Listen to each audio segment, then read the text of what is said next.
Okay, I'm gonna be real right now. I'm I don't know what to think. Like I really didn't realize what I was getting myself into. I looked it up. There's a whopping 28 chapters that I have to read. I did not think this through. I thought this would be like a fun little thing to get into, but no. This is gonna be grueling, and I didn't really realize how much I got into, but whatever. Anyway, I'm sorry. I'm not feeling good. I guess after this, like I could be like reading Shakespeare or whatever else, but I decided to get into this. But oh well, doesn't mean that we can't have fun. Anyway, last time on Empress Theresa, let's see, we spent 4 minutes talking about with her talking about how great she is, like a super whiz, how she got promoted up a grade because she had beautiful hair, as she put it. There was a fox, had a little white ball shoot out of its stomach into hers, like a weird pregnancy kind of thing it was going for. She got super strength, could bend the horseshoes, had a little targeting reticle inside of her eyes, and apparently I didn't know what a thermistor was, which my mom told me it's like a device for it's a combination of like thermometer and insulator. I think it was. I don't know. I could be wrong, but anyway, government's on high alert. Yada yada. She's watched over. Let's begin chapter 2. The high school years go by quickly when you're having a good time, and I did. The strength and throwing accuracy Hal gave me got me on the boys' baseball team where I was a star pitcher.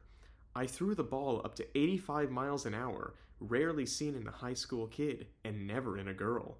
Actually, I could have thrown the ball well over 100 mph. I'm not seeing it. I'm not used to seeing it like with the dots in between and lowercase. Yeah, 100 miles per hour. But I had to hold myself back, or people would realize there was something special going on. I think they already got the idea when they put you on the team, but anyway. My speed was explained as being the advantage of being small, like a lightweight boxer being much faster than a heavyweight, but not as strong a hitter. In middle school, I'd played unofficially In middle school, I'd played unofficial baseball with a group of boys who recognized my talents. When the playing field wasn't being used, we went out there and practiced. I was still 12 when people started hanging around the field watching us. Okay, so this is a 2-year time skip. They were amazed at what I could do with the ball. The high school baseball coaches came around one day, and the boys made sure I was on the mound all the time.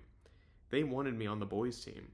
The coaches seemed interested, but they were impressed enough to let but were they impressed enough to let me on the team? There had been a few girl quarterbacks around the country. This usually happened at a small school, where they had a hard time recruiting enough boys to make up a football team. So being a pitcher on a boys' baseball team wouldn't be such a big deal, you'd think. And it wasn't. I made the boys' team in my freshman year. I was on television all the time. Here we go. Now I learned something about the world. People said bad things about me on the internet. I wouldn't have thought it was possible. Complete strangers on the internet's social media said all kinds of terrible things about me. Even worse. Even worse were the websites that a few people started about me. They questioned my sexual orientation, or that I must have gone to bed with the coach to get on the team. Oh no. Oh, it's going in this direction. Oh, I did not know I was in for this. I'm so sorry. They said I was making out with everybody on the team. There was nothing I could do about these people. I didn't know their names or addresses. Wait, if you knew their names and addresses, what would you have gone to their... Okay, whatever. They were internet trolls, jealous cowards who attacked from the safety of anonymity and anonymity. I'm sorry, I can never get this word. And distance.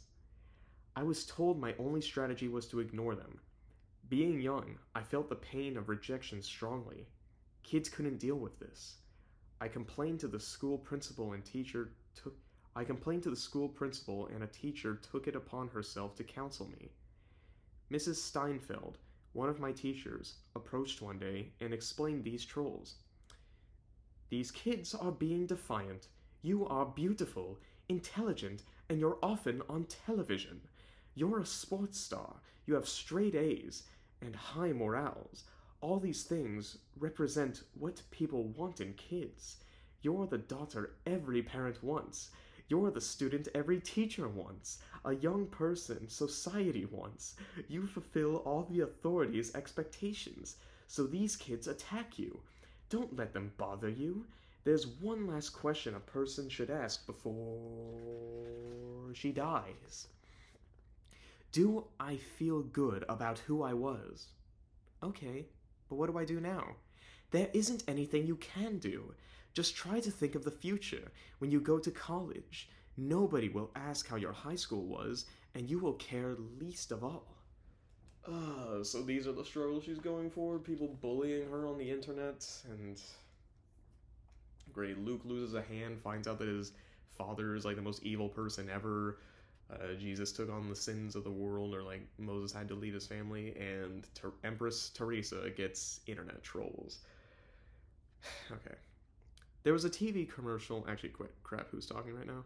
How high school? There was a TV commercial years ago. I never forgot. A young woman had 3 horses and brought a 4th, a miniature horse only 2 feet tall. She put the little horse in the corral with the 3 normal-sized horses. They sniffed the little horse and ran away from him. The little horse had very short legs and couldn't run. He walked towards the big horses, who kept running away. He followed them everywhere, but couldn't get within 50 feet of them. Finally, the little horse gave up and stared at the big horses and towards the house where the young woman watched out of her window. It was very sad. The little horse didn't understand why he was being rejected. Okay, I'm really sorry. I kind of lost track between who's talking between the teacher and Theresa. Then the woman ordered something online. That was what the commercial was about. She ordered a dog door for the front door of her house. Now the little horse could come into the house and be with the woman anytime he wanted. She talked to him and patted him on the head while she read a book or watched television. Intelligent animals like horses and dogs love close contact with humans. We must seem like gods to them. The little horse ended up better off than the other horses. Keep plugging away, Theresa. You will be better off than these trolls. They can't follow you where you will go. That's why the trolls were angry. They knew they couldn't go where I was going. I'd have a good life. They wouldn't. What they said made no sense. They were really mixed up big time. I blame the parents for not raising them right. Ugh. My parents did a good job teaching me the important things. What I learned came to mean something when I was 10. I didn't know what how would mean to me at first, but gradually I came to understand that someday I would have great responsibilities. By the time I was 15, I was almost grown up. Okay. My mom, who came from another town, went to a Catholic high school. A teacher told her something the ancient Greeks said. An unexamined life is not worth living. Know thyself. Mom said too many people never question who they are and how they're doing. This is a fast track to disaster. They're not equipped to get through troubles and be successful. The television news showed examples every day. My parents gave a good example of the kind of people to be. I'd have to write a book about them to explain. Yes, because it's too deep and poetic, I guess. It's enough to say I wanted to be a woman like Mom, and I wanted a husband like Dad. That says it all, don't you think? Yeah, that's good enough for me, yeah. So I thought a lot about who I was and who I wanted to become. This assured I would get out there. This assured I would get there. Nothing else bad happened to me in high school besides the social media bozos' hatred. The kids I hung around with weren't like the phony kids in Hollywood movies. They couldn't be because nobody likes obnoxious elitists who form cliques and wear fancy clothes, drive expensive cars, and lord it over the less beautiful and talented. Eventually, people like that have nobody's respect. In the movies, the cheerleaders are all cliquish snobs who make all the other girls feel inferior. In my school, the cheerleaders were my friends. They were among the best athletes in school and admired a girl pitcher on the boys' team. They suggested I try out for the cheerleader team, but I decided I had my share of celebrity. Let some other girl cheer. Yes, how generous of you. Give him a chance, yes. Anyways, my schoolmates were good kids, and they probably were at your school, too. Sorry, I had to think about that. In the beginning of my senior year, still only 16 after skipping the 6th grade. Can somebody do math? I don't know what grade you'd realistically be in, normally if you were 16. I don't know. Still only 16 after skipping the 6th grade. I began to think about college. I had one more thing to worry about that other kids didn't. What about Hal? Did the government know anything about him that might guide me in what to study? It was time to meet Jan Struthers for an update. Yes, Jan. I know I kept saying Jane. I'm sorry. She agreed to a meeting in a nearby Burger King, where the noise gave privacy as good as the Sahara Desert to update each other's thoughts and info about Hal. Yes, the ultimate secret secretary, super secret meetup place. Burger King. Sorry, my neck hurts. When I was 10 years old, I hadn't worried much about how the government had found Hal before he merged with me. Now I was curious and asked Jan about it. When you were 3 years old, an amateur astronomer in Arizona was looking for comets. He had a telescope in his backyard. He noticed a curved streak of light in the sky.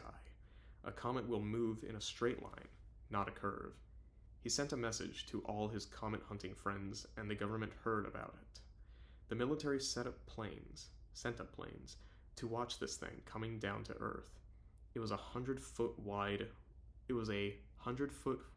white ball. It headed down to Framingham, and helicopters watched it reach the ground. They thought it might bounce or explode when it hit the ground. It didn't. It just went into the ground without rustling the leaves on the trees it passed through. The helicopter crew couldn't believe their eyes. President Sheffield authorized a secret office in the Pentagon, the Office of Orbital Phenomena Surveillance. Oops, for short.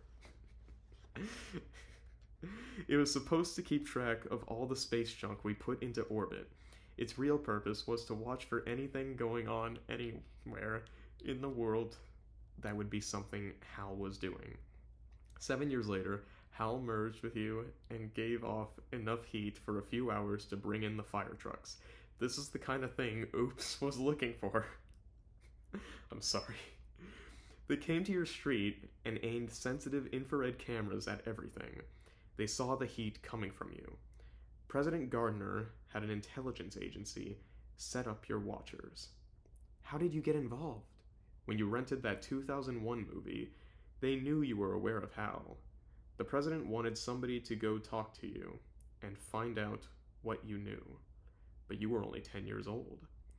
I was chosen because they thought you would trust a young woman. Jan and I updated each other on our thoughts. I hadn't heard a peep out of Hal in the 6 years since he merged with me. Wait, it says she was... Okay, so she's 16 now. Earlier it said she was 12. She got it in her body when she was 10. Okay, I'm sorry. I'm getting confused. It was a safe bet he didn't travel a million light years just to watch me take showers and... Why specify that? Why... It didn't travel a million light years just to watch me take showers, and neither could he be interested only in me. His interests must be the world, but for some mysterious reason, he'd chosen me as his base of operations. Perhaps he had no real interest in me at all, but only used my senses to see and hear the world I live in. Perhaps he'd leave me sometime and merge with somebody else. As for why so much time was spent watching me, Jan revealed that no other Hal had been detected anywhere in the world. I was an exclusive club of one. Okay, so the question is this Hal, supposed to be the same Hal from the movie? Because they say that she found out by renting the movie, but I thought she just named it Hal because she liked the movie, and it's just, I'm not sure I'm following. Maybe I really need to watch A Space Odyssey, don't I? Anyway, I was an exclusive club of one. How do you know there's no... Wait, this is probably her. How do you know there's no other Hal? Did you ask around? No. If we did that, somebody would talk. And even if we didn't give your name, your watchers would know. That's why they watch you. They would give you away. Years ago, we noticed a column of disturbed air above you that goes right up to space. We see it with Doppler's radar. It's too faint to be seen by those weather station Doppler radars because they scan horizontally, but we can see it with a radar beam aimed down. We sent up a spy satellite looking for these columns, and yours was the only one we found. How much does a satellite cost? Over 100 million. Mostly it's the rocket. Tell you what, give me the money and I'll give you Hal. The talk moved on. The talk moved on. What Hal was made of and how he worked was still a mystery. More important was his purpose. What could that be? It could be anything. Jan was reminded of those lines in the movie Contact. Is that another movie I have to look up and see? A female astronomer is about to go on a trip to meet an alien race. Technicians give her a cyanide pill, saying they could think of 1,000 things that could go wrong. But what worried them most was what they couldn't think of. It's the same here. There's no guessing why Hal is here.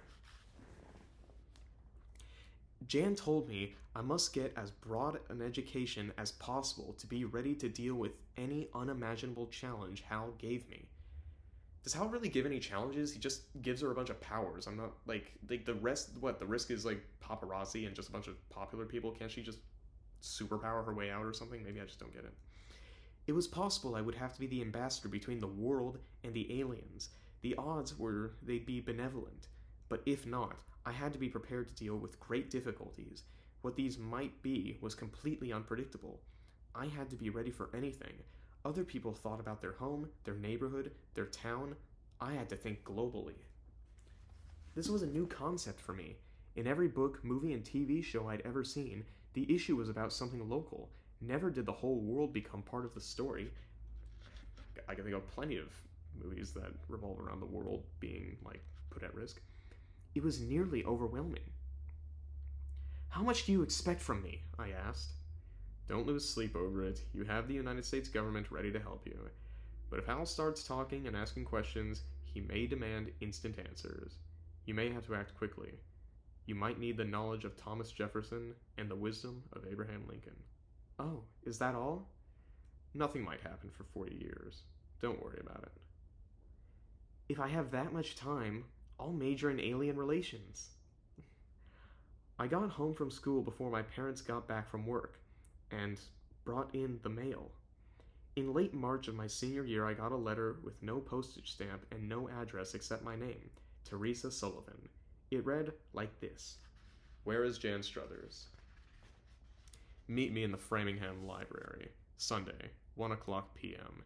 Jeremy Benton. Who the heck was Jeremy Benton? And what was he saying about Jan? Jan had given me an email address. I used to contact her to set up meetings such as the update meeting last fall. There was Jan's Watchers at snoop.gov. I couldn't find no such government website. or I could find no such government website. I thought that was sassy for a moment. Obviously, it was something created just for her. I sent an email a few minutes later. I got a response. Failure notice, no MX or A records for snoop.gov. For the first time since Hal merged with me, I was afraid. What happened to Jan? Who was Jeremy Benton? And what did he want with me? Who could I talk to? Not Mom and Dad. I was too afraid to go meet this guy. I decided not to meet him when I had a good idea. Father Donatry. Again, I should have checked how to pronounce this name. Father Donatry knew everything. If I brought him along, what could happen at a public library? Father Donatry and I entered the library and looked around. A neatly dressed man in his 40s waved to us from a corner table. This had to be Jeremy. We walked over, and he introduced himself. Hello, I'm Jeremy Benton, personal aide to Prime Minister of England, Peter Blair, please, sit down. We sat, but instead of talking, Jeremy stared at me. What's the matter? I asked. Seeing you close like this took my... Oh. Seeing you close like this took my breath away. Do you realize the effect you have on people? He meant the effect I had on people who were aware that I was the world's telephone connection to the aliens. I'm beginning to. Can we talk with Hal? Sure, I said. Father Donatry knows about him. Your friend Jan Struthers mailed a package of 4 volumes to Canadian Prime Minister Jean Turgeon. I don't know. He sent it to Prime Minister Blair. It's clearly a call for help. What happened to Jan? We don't know. All traces of her end when President Martin was sworn out. All traces of her end when President Martin was sworn in. How do you know that? We have people looking for her. She had credit cards and bank accounts. They were closed. She seems to have disappeared from Earth. Somebody thought she knew too much. Jan Struthers documented everything. The volumes contain thousands of pictures of you from age 10, your activities day by day, your school records and papers, information about your parents and the people who live on your street. I assure you, no biography I've read has so much information about a human being. Jan Struthers asked that if anything happened to you the Canadian Prime Minister... Wait, okay, I need to stop being dramatic. Information about a human being. Jan Struthers asked that if anything happened to you, the Canadian Prime Minister make a big fuss about it to the press, apparently. I don't understand. Jan Struthers asked that if anything happened to you, the Canadian Prime Minister make a big fuss about it to the press. Will make a big fuss about it to the press. I think they're missing a word there. Apparently something happened to Jan Struthers herself, but the package she sent was actually mailed by her father, Charles Struthers. We think they had some kind of prearrangement. We have spied on her father. He appears happy enough. His daughter must be safe somewhere. I thought about this while my companions waited. If they thought I had ideas about what the heck was going on, they were wrong. Okay. What do you think happened? I asked. Your president, William Martin, was sworn in 2 months ago. May we assume he didn't know about you and Hal before then? Yeah. Jan said somebody elected president is briefed on all burning issues before taking office, so he could take off running. But I don't think Hal was an emergency. He didn't find out until he was sworn in. Then we can presume he didn't like the table setting and changed it. Yeah, didn't Prime Minister Blair ask him? Good Lord, no. This might make things very difficult for your friend. Oh, yeah. Great. We had a perfectly harmless thing going on, and President Martin didn't like it. What was he thinking? Yeah. What do you think President Martin is doing? That is impossible to guess. Prime Minister Blair assured me he would do nothing. But we don't know what kind of guy the president is. Quite right. You've had a President Gardner who knew about you. He changed nothing about your arrangement with Miss Suthers? No. Do you think President Martin may cause trouble for me? Jan Struthers believed so. We assume she talked with him, but didn't like what he said. What do you suggest I do? You could talk to President Martin yourself, or come to England with your parents. We'll give you new identities. Father Donatry spoke. Father Donatry spoke, because it's from her perspective. The Holy Father is interested in your case. He'll protect you in Rome. I had options. None of them were very good. No. I'll wait a while and see what happens. Miss Struthers suggested we bring your situation to the public and get you the public support. Perhaps you can do that yourself. Is there any way you can prove Hal's presence? Father Donatry touched my foot with his to warn me. Jeremy might be from the president and trying to get new information about Hal. I didn't have to tell him anything new. I give off heat. That's how the government found me. If you have the right equipment, you can see the heat around me. Ah, we can do that and show the press. Then what kind of life do I have? They'll never leave me alone. I see your point. It is a difficult problem. The discussion was over. Father Donatry said he'd keep an eye on me and call the Canadian Prime Minister if anything went wrong. There was nothing else to do now. Who said youth is the happiest? I think it's still. Who said youth is the happiest time? That's when we're most vulnerable. I couldn't even share this with my parents. One mistake on their part and my future was ruined before I had it. All this started with damn Hal. What was Hal? Would I ever know? And as for President Martin, I'd learned that somebody with eloquence may not have seen his powers of understanding receive any aid from education. Ignorance and deficiency of mental improvement could still remain. There's some quirk in their personality that keeps them from becoming wise. The president gave great orations, but he was a babe in the woods when it came to dealing with me. Instead of shutting Jan up, why didn't he send her to talk to me? If she told me the president was worried, I'd agreed to meet with him somewhere. What was there in my history that made him think I couldn't be trusted? It was like some of my fellow seniors. 12 years of education hadn't taught them a thing about human nature. They labeled people. They were suspicious. They bullied or were obnoxious in some way. They were not worth much to themselves or anybody else. From age 10, when Hal merged with me, I had tried to make myself the best person I could. If Hal wanted me to do something good, I was ready. If something bad, I wouldn't do it. President Martin should have left things alone. Okay. This is getting kind of bad.